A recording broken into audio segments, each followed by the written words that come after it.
Alright guys, in this quote we have Mr. Burling lecturing Eric and Gerald on the ways of the world in Act 1. Priestley has Burling directly attack socialism in this scene, right after all the dramatic irony like saying the Titanic is unsinkable that makes him look so stupid. I guess kind of saying that if you're attacking socialism, you're stupid. If we zoom in, we can see him calling socialists these cranks. This demonstrative pronoun, or determiner as it's sometimes called, these, just shows a dismissive attitude, which shows he won't even say the name of these people. He just calls them these cranks, obviously emphasised by the pejorative of the insult cranks itself. Now, Priestley, interestingly, has Burling attack people like, well, Priestley himself in this particular quote.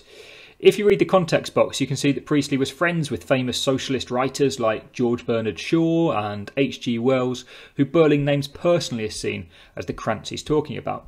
Now, of course, we can infer that he'd be talking about Priestley himself too, as he was famously kicked off the radio in World War II for his socialist political messages.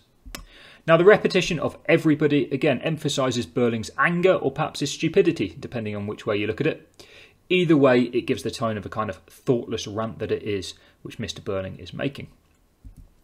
Burling then uses this quite interesting simile, like bees in a hive.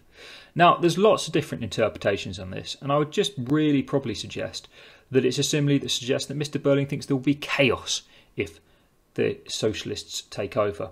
Some people think it suggests that Mr. Burling wants to be Queen Bee, and another quite interesting interpretation might be that the worker bee has been a symbol of the workers themselves, or especially the working class in Manchester for over 100 years. So perhaps a symbol that Priestley has intentionally used here. Finally, we've got the infantile language of nonsense. It just makes Burling himself seem really childish, doesn't it? And kind of undermines the entire speech that he's making to Gerald and Eric here. And in the box on the left-hand side, we can see lots of different linked quotes that show how Burling attacks socialism and the idea of community itself in this scene. Basically, everything Priestley himself was for.